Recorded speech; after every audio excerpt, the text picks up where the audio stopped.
Hello बच्चों, good morning. कैसे हो आप लोग? स्वागत करते हैं अध्ययन एकेडमी के यूट्यूब प्लेटफॉर्म पे। मैं हूं मिश्रा और आज मैंने जैसे आपसे वादा किया था कि ट्रायंगल के क्वेश्चनों को लेकर चलेंगे। ट्रायंगल के क्वेश्चनों पर चर्चा करेंगे, बात करेंगे। उससे पहले हम लोग थोड़ा सा ऑनलाइन प्लेटफॉर्म पे बात कर लें। हमने कहा कि जिन बच्चों को ऑनलाइन प्लेटफॉर्म पे एडमिशन लेना है तो उनकी फीस है 499 रुपया।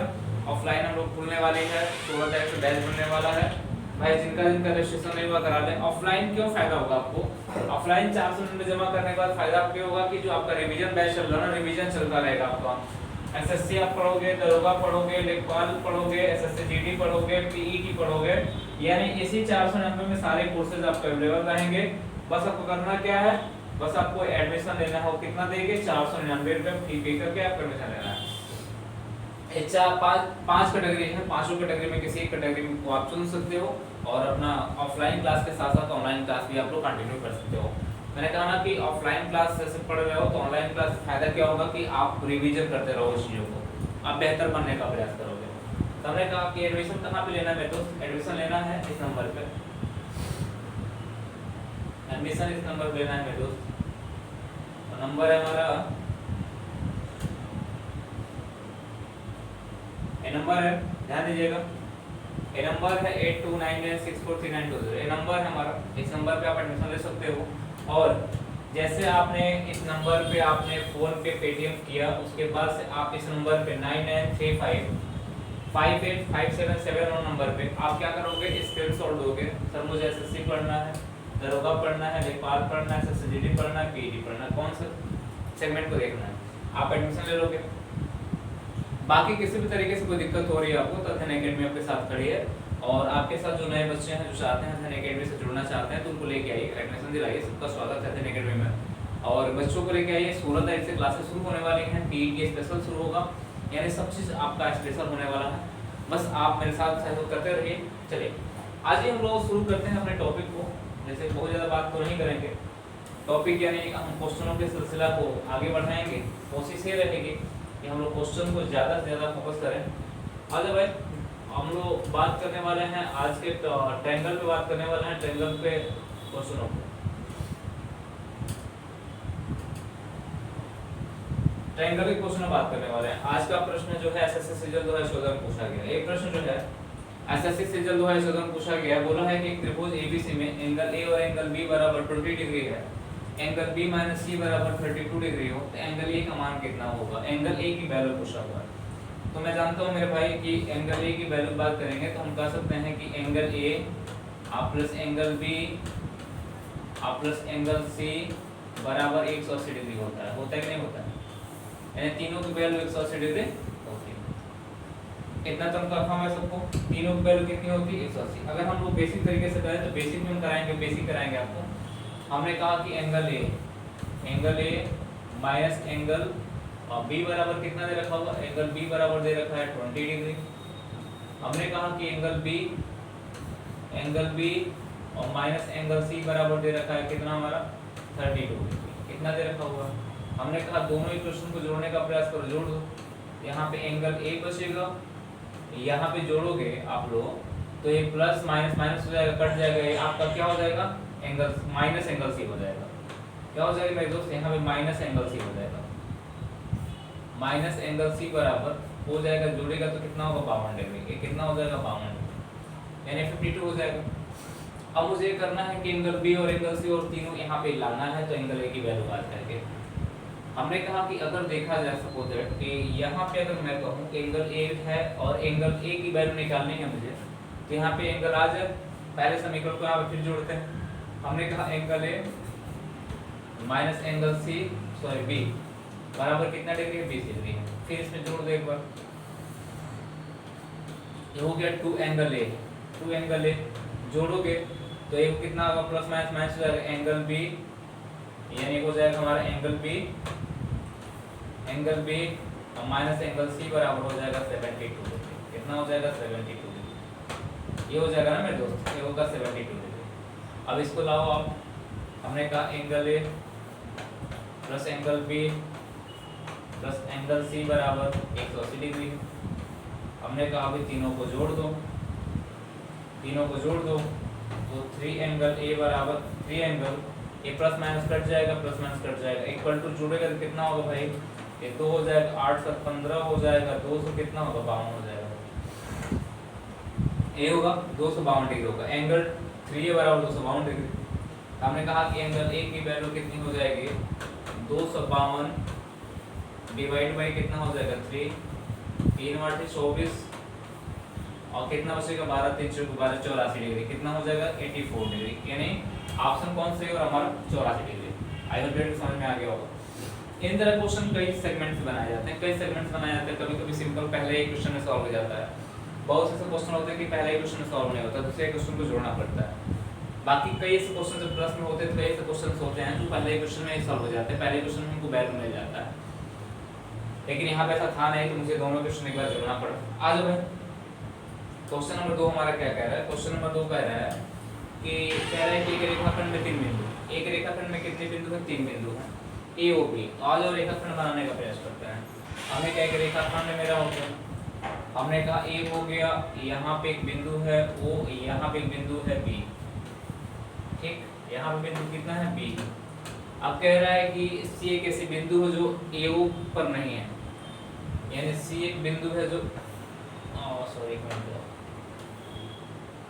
सी एक बिंदु है जो ए ओ पे नहीं है।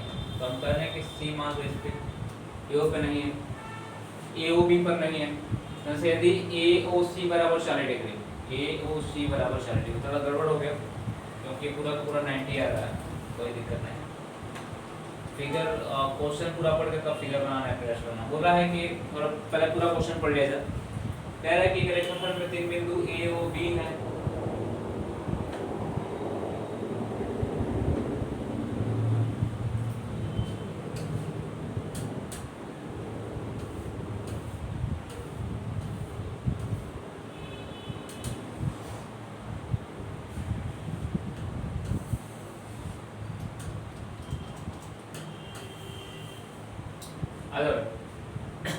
पहले क्वेश्चन पढ़ लीजिए पूरी तरीके से। बोला है कि एक रेखाखंड में 3 बिंदु ए ओ बी है। कौन कौन सा भाई, ए ओ बी है। मेरे सी एक ऐसी रेखा जो बिंदु है जो ए ओ बी पर नहीं है। यदि ए ओ सी बराबर 40 डिग्री, ओ एक्स ओ वाई जो है वो ए ओ सी के क्रमशः आंतरिक एवं बाह्य द्विभाजक हो, आंतरिक और बाह्य द्विभाजक हो, कोई बात नहीं। तो यानी बी ओ वाई का मान कितना होगा, बी ओ वाई का मान कितना होगा, बी ओ वाई का मान। यानी पहले फिगर ड्रॉ कर लो, उसके बाद हमको लगता है क्वेश्चन समझ में आ जाएगा। सीजीएल 2012 में प्रश्न पूछा गया, सीजीएल 2012 में प्रश्न पूछा गया। हमने कहा कि मान लो एक रेखा है, इस पे 3 बिंदु हैं, ए यहाँ पे मान लो ओ, यहाँ पे क्या मान लो बी, एक बिंदु सी है तो समझ लो यहाँ से हमने कहा इसको मिला दो यहाँ पे। अब यहाँ पे बोला है बता दो कि ए ओ बी, ए ओ सी बराबर 40 डिग्री है, ए ओ सी बराबर ए वाली वैल्यू 40 डिग्री दे रखा होगा, ए वाली वैल्यू कितना दे रखा होगा 40 डिग्री दे रखा होगा। बोला है कि ओ एक्स ओ वाई का ए ओ सी के,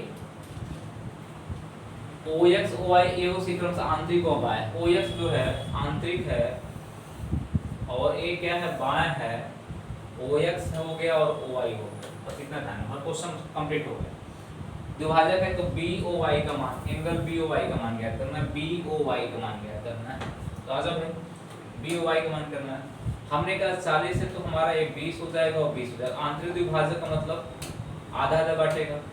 ये पूरा का पूरा जो एंगल है ना, ये 40 है तो कितना हो जाएगा भाई, ये बाह्य विभाजक है तो 40 है तो पूरा का पूरा 140 हो जाएगा। कितना हो जाएगा, ये 70 हो जाएगा। सिंपल सा प्रश्न था, बस फिगर ड्रा करना था, 70 हो जाएगा। तो ऑप्शन कौन सा देगा, सी वाला।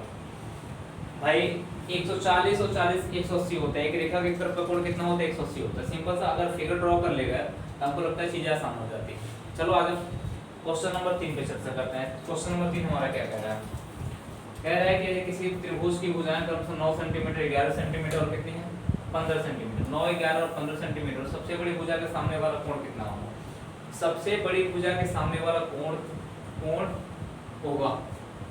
भाई भुजा पे कोण डिपेंड करती है, कोण पे भुजा डिपेंड करता है, एक होना भुजा पे कोण डिपेंड करती है। तो पहले बात एक देखते हैं हम लोग कि 9 11 15, 9 11 15 शायद मैंने त्रिभुज होने के शर्त को बताया था कि निम्नकोणीय त्रिभुज होती है, कौन सी समकोणीय क्या होती है, अधिकोणीय क्या होती है। हमने कहा 9 का स्क्वायर किया तो हमको कितना मिला, 9 का स्क्वायर किया 181 मिला, 11 का स्क्वायर किया तो कितना मिला भाई 121 मिला।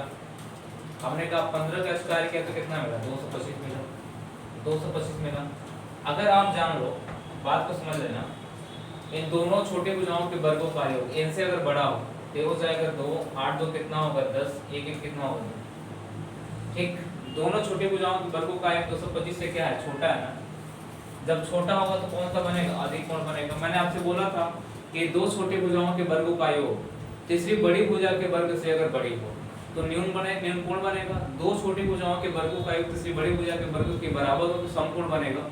दो छोटी भुजाओं के वर्गों का योग तीसरी बड़ी भुजा के वर्ग से छोटी हो तो अधिक कोण बनेगा। ये मैंने आपको पहले दिन ही बता दिया था त्रिभुज में, जब आपको पढ़ा रहे थे कोणों के आधार पे त्रिभुज। इतना इंपॉर्टेंट हो जाता है, इतना इंपॉर्टेंट हो जाता है। इस तरह के क्वेश्चन हमारे एग्जाम में पूछे जाते हैं। बाजी भाई बस आपको फोकस करना है, बाकी फोकस करना है। और मैंने कॉन्सेप्ट बता दिया आपको, बहुत ज्यादा मेहनत करने की आवश्यकता नहीं। इतना आपको पढ़ना है जितना आपके एग्जाम में आता हो।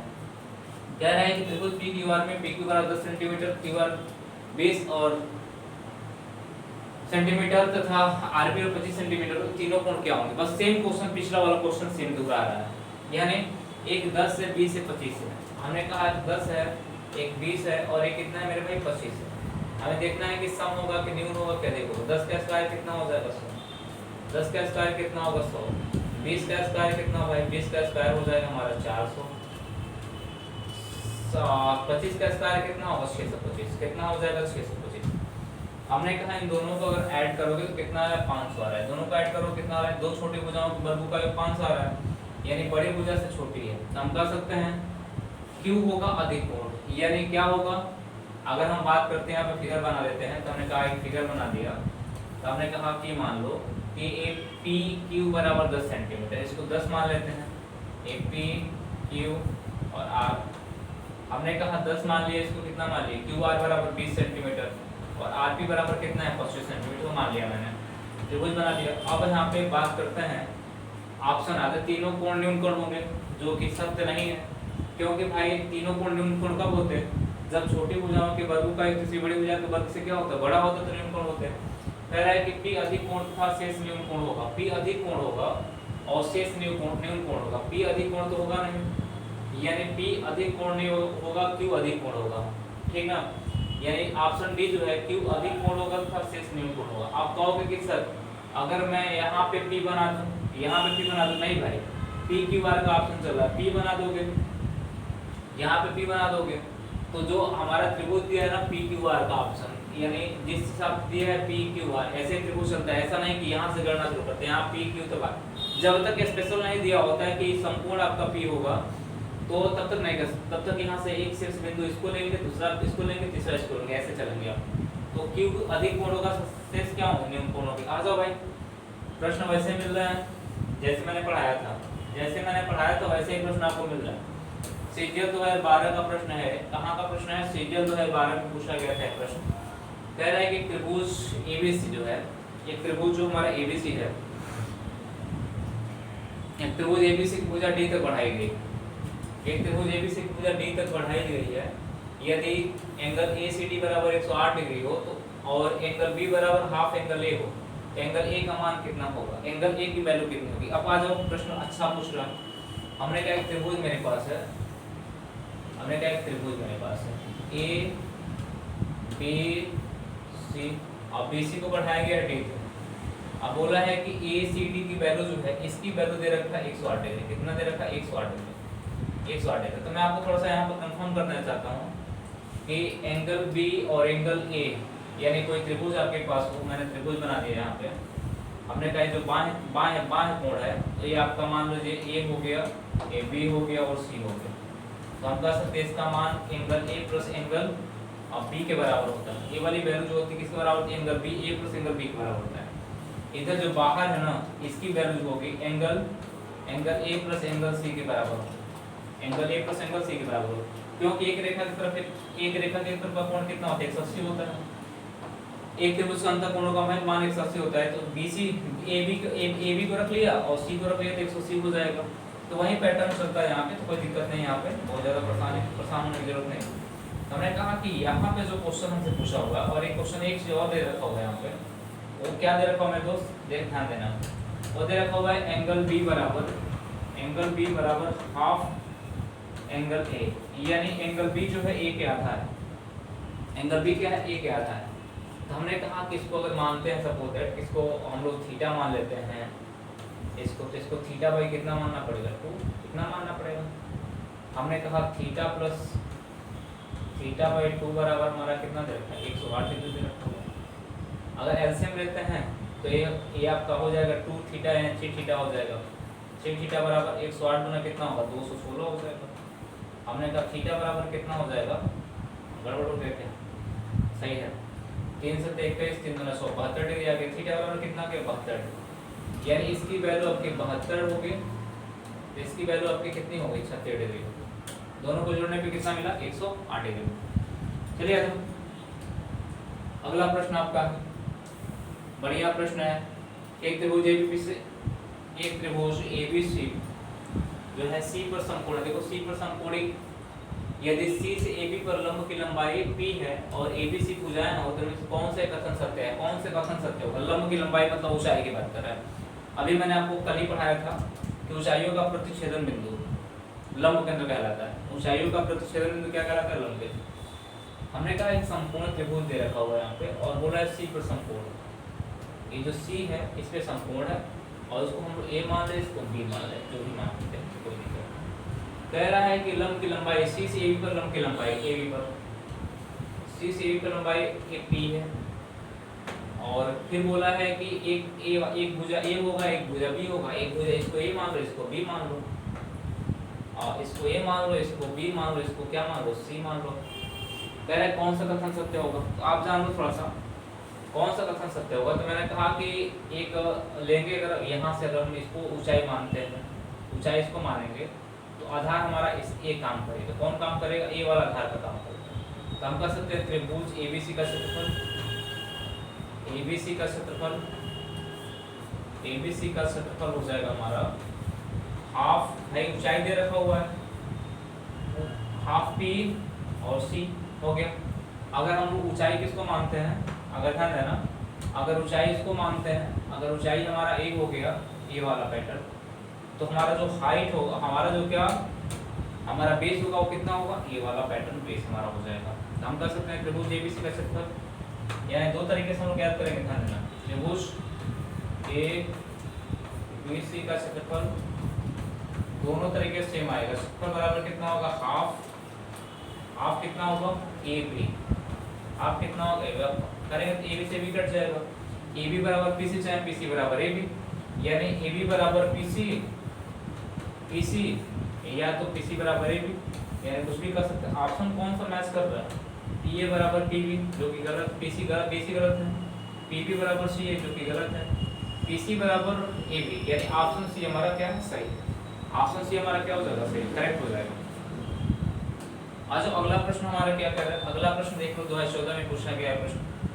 कह रहा है कि यदि किसी समकोण त्रिभुज की भुजाएं, देखो यार मैंने नोट करके लिखवाया भी आप लोगों को, यदि किसी समकोण त्रिभुज की भुजाएं समकोण त्रिभुज की भुजाएं 3 क्रमिक पूर्णांक हो तो सबसे छोटी भुजा की लंबाई क्या होगी। तो मैंने आपसे बताया था कि 3 क्रमिक पूर्णांक वही हो सकता है 3, 4 और 5, इसके अलावा कोई, यानी ये समकोण त्रिभुज होने की शर्त को फुलफिल करता है। अगर एक समकोण त्रिभुज बनाया गया है तो हम कह सकते हैं 3 हो जाएगा, एक 4 हो जाएगा और क्या हो जाएगा 5, ये 3 क्रमिक पूर्णांक है, इसके अलावा कोई क्रमिक पूर्णांक नहीं होगा जो समकोण त्रिभुज होने के शर्त को फुलफिल कर रहा होगा। 3 क्रमिक और सबसे छोटी भी है, तो सबसे छोटी भुजा की लंबाई क्या होगी, सबसे छोटी भुजा की लंबाई कितनी होगी, 3 सेंटीमीटर। ऑप्शन कौन सा हो जाएगा, 3। ये मैंने नोट करके आपको लिखवाया था, जब पाइथागोरस पर मैं पढ़ा रहा था उसमें नोट लिखवाया था कि किसी भी पाइथागोरस यानी किसी भी समकोण त्रिभुज की शर्त को फुलफिल करने के लिए 3 सबसे छोटी क्रमिक जो पूर्णांक होगी वो भी 3, 4, 5। कई बार एग्जाम में पूछा जा चुका है, एसएससी सीजन 2014 पूछा गया, अगर जानकारी होगी तो कर पाओगे, नहीं तो नहीं कर पाओगे। आजा भाई, कह रहा है कि बता दो एक ब्रिज जिसका केंद्र O है। आजा भाई सर्कल बनाते हैं हम लोग। हमने कहा कि देखो थोड़ा सा और क्लियर होगा कब,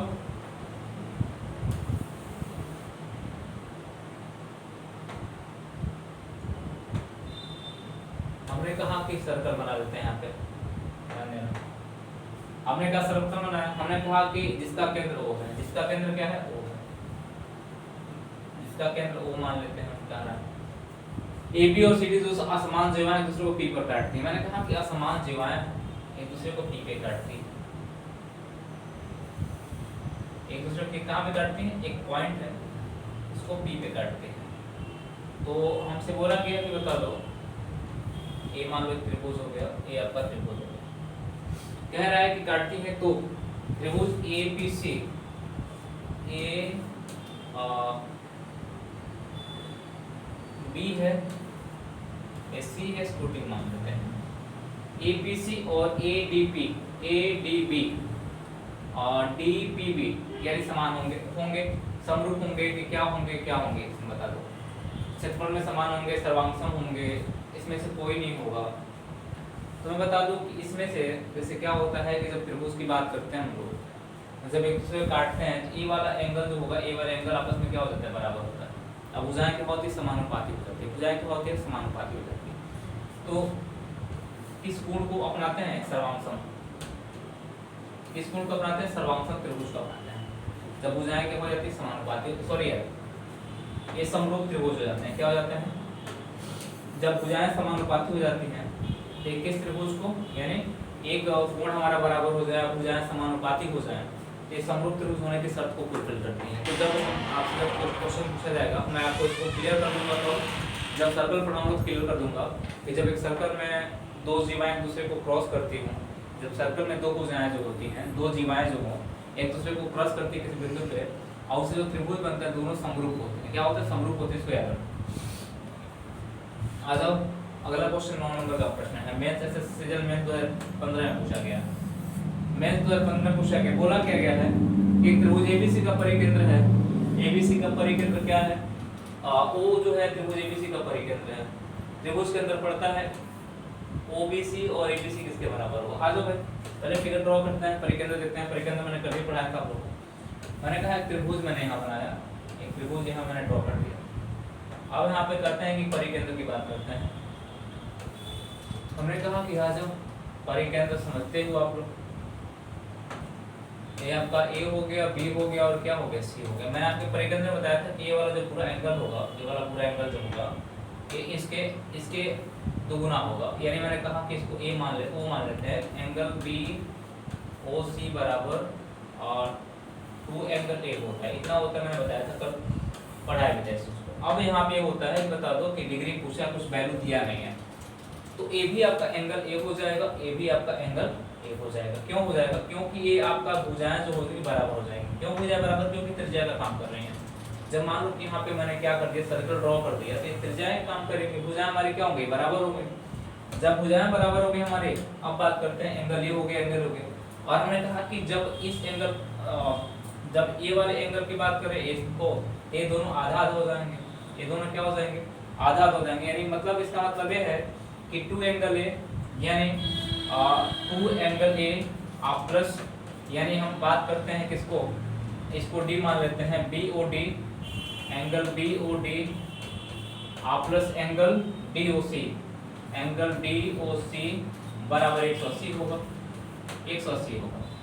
तो हमने कहा कुछ वैल्यू दिया नहीं है, तो इसको 90 मान लेते हैं, इसको क्या मान लेते हैं, 45 का काम कर जाएगा। तो हम कह सकते हैं आंसर कौन सा हो जाएगा हमारा, बी वाला हो जाएगा।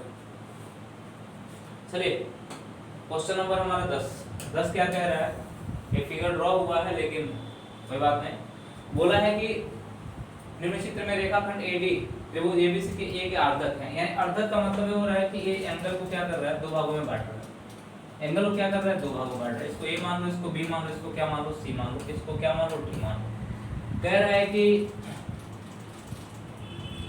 उस क्वेश्चन में थोड़ा कमी है मेरे भाई, क्वेश्चन में कमी है कि आर्धक के बिंदु डी पर भुजा बीसी पर स्थित है, बीडी और डीसी का मान क्या होगा। अब इसमें अगर वैल्यू दिया होना चाहिए यहाँ पे कि वैल्यू कितना कितना है, 6 है कि 5 है कि 5 है कि 6 है। तो थोड़ा सा अगर बात करते हैं, इसको वैल्यू 6 मान लेते हैं, इसको 5 मान लेते हैं। मान लो दिया हुआ है, एक क्वेश्चन दिया हुआ है, वैल्यू दिया होगा, इसमें शायद मिस्टेक ना बना हो। तो इस क्वेश्चन का आंसर ये होता है, हमने कहा कि इसमें जब ए बी अपॉन ए सी बराबर ये होता है हमारा बी डी अपॉन ये होता है डी सी।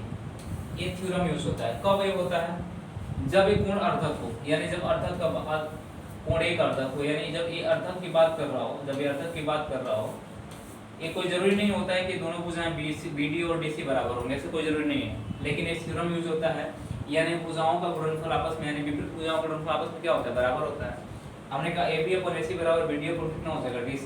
हमने AB की वैल्यू कितना दे रखा 6 5, हमने कहा कि 6 बटे में कितना हो गया 5 बराबर BD अपन कितना होगा DC, और BD अपॉन DC का अनुपात 6 संबंधी कितना हो जाएगा 5 हो जाएगा, 6 संबंधी कितना हो जाएगा 5 हो जाएगा, यानी ये ऑप्शन बनेगा आपका। अगर यहाँ पे 5 दिया तो वहाँ पे 6 दिया तो 5 संबंधी कितना हो जाता 6 हो जाएगा। चलिए भाई अगला क्वेश्चन हमारा क्या है, अगला क्वेश्चन ये कह रहा है कि बताओ कि त्रिभुज जो हमारा त्रिभुज PQR का अंतःकेंद्र है, वो जो है त्रिभुज PQR का अंतःकेंद्र है, यानी POR बराबर 15 डिग्री हो तो PQR का मान कितना होगा। अगर भाई अंतःकेंद्र की जब बात आती है, चर्चा होती है अंतःकेंद्र की, तो जहन में एक बात आती होगी आपके, आती होगी कि अंतःकेंद्र की जब बात आती होगी आपके जहन में चर्चा ये होती होगी। एक मिनट रुक जाओ,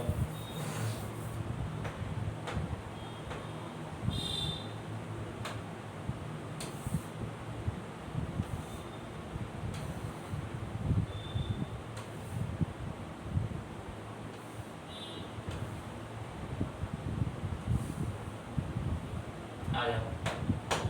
एक त्रिभुज हो गया मेरा, मैंने कहा कि त्रिभुज आपके पास अंतःकेंद्र की बात आती है, हमने कहा अंतःकेंद्र की बात आती है तो ये वाली बातें आपको समझ में आती है। हमने कहा A हो गया, B हो गया और क्या हो गया C। हमने कहा ये वाला एंगल 90 प्लस क्या होता है, एंगल A/2 होता है, एंगल A/क्या होता है 2 होता है, और इसको अंतःकेंद्र O माना गया है। बोला है कि सॉरी यार, एक मतलब PQR बोला है ना, हमने AB से रख दिया, समझ में नहीं आएगा आपको। एक P हो गया, एक Q हो गया और क्या हो गया R हो गया। बोला है बताओ POR की वैल्यू 15 डिग्री है, तो QOR का मान कितना होगा, QOR जरूर दिया क्या, POR की वैल्यू दे रखा है 115 डिग्री,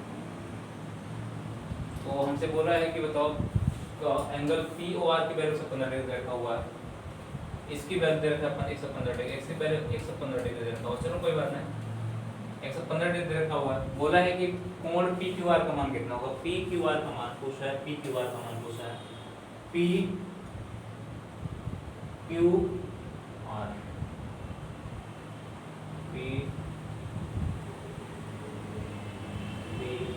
का मान पूछा है।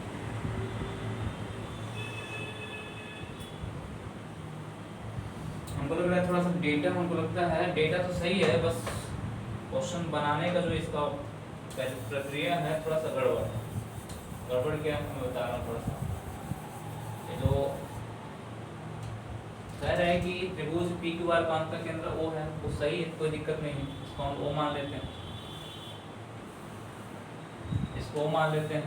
हमने कहा कि इसको अब बोला है कि POR का वैल्यू 115 डिग्री था, POR का, अगर POR इसको P मान लीजिए, इसको R मान लीजिए, इसको Q मान लीजिए, इसकी वैल्यू 115 डिग्री आके मान के देखते हैं क्या होता है।